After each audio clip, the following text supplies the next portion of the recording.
फिलिस्तीन के संगठन हमास और इजराइल के बीच जंग कई महीनों से जारी है।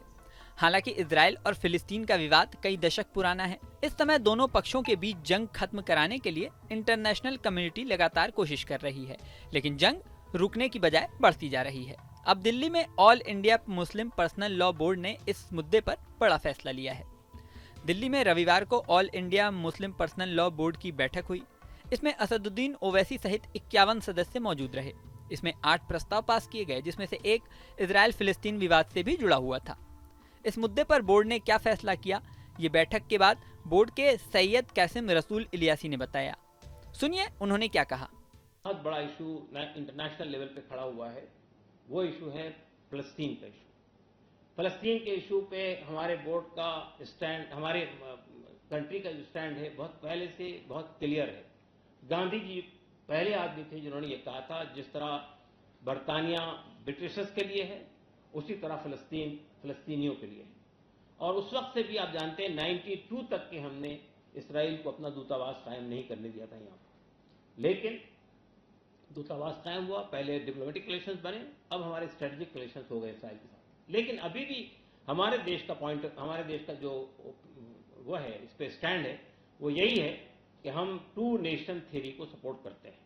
हम फलस्तीन की भी एक इंडिपेंडेंट नेशन चाहते हैं और इसराइल को भी हम अब मंजूर करते हैं। हालांकि हम जानते हैं कि इसराइल ऑक्यूपेंट है, इसराइल ने नाजायज तरीके से कब्जा किया है, इसराइल ने वहां से लोगों को धकेला है, और जो लोग असल ऑक्यूपेंट थे, जो असल वहां के रहने वाले थे, उनको धकेलते धकेलते वेस्ट बैंक और गाजा के अंदर महदूद कर दिया, जो छोटे लैंड के अंदर। अब वहां भी पिछले 7 अक्टूबर से जो बम्बार्डमेंट हो रहा है, आप जानते हैं हजारों लोग, हजारों बच्चे, छोटे छोटे बच्चे, न्यू बॉर्न बच्चों को शहीद हो रहे हैं, घर तोड़ दिए गए हैं, बिल्डिंग खत्म हो गई है, जमीन पे पड़े हुए हैं, वहां भी उनको एड नहीं पहुंचने दी जा रही है, वहां भी वो दाने दाने के मोहताज हो गए हैं।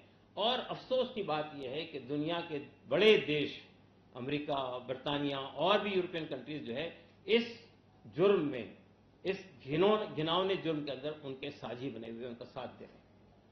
बोर्ड ने इस पर भी बहुत ही तशवीश का इजहार किया है, हाईली डिप्लोर किया है कि जो मुस्लिम कंट्रीज हैं उनका रवैया भी बहुत अच्छा नहीं है, वो भी इसकी घृणा नहीं कर रहे हैं, वो भी इसको रोकने की कोशिश नहीं कर रहे हैं।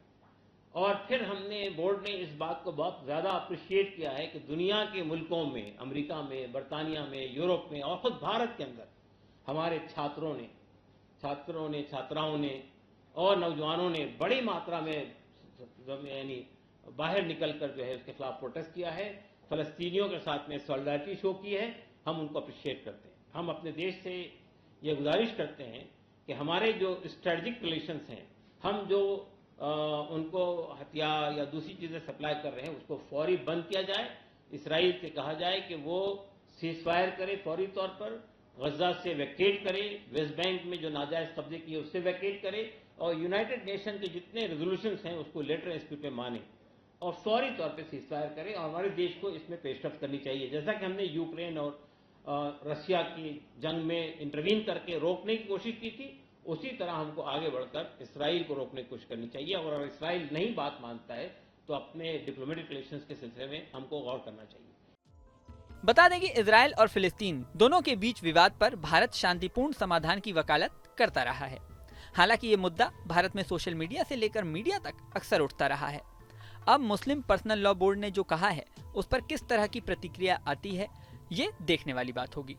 इस वीडियो में फिलहाल इतना ही, लेकिन जाने से पहले सबसे जरूरी बात, स्क्रीन पर दिख रहे QR कोड को स्कैन कर लें, जिससे आप हमारे व्हाट्सएप चैनल से जुड़ सकें और खबरों की नई नई अपडेट पा सकें। हमारे चैनल को सब्सक्राइब कर लें और स्क्रीन पर दिख रहा बेल आइकन प्रेस कर दें, जिससे हमारे नए नए वीडियोस की नोटिफिकेशन आपको मिलती रहे।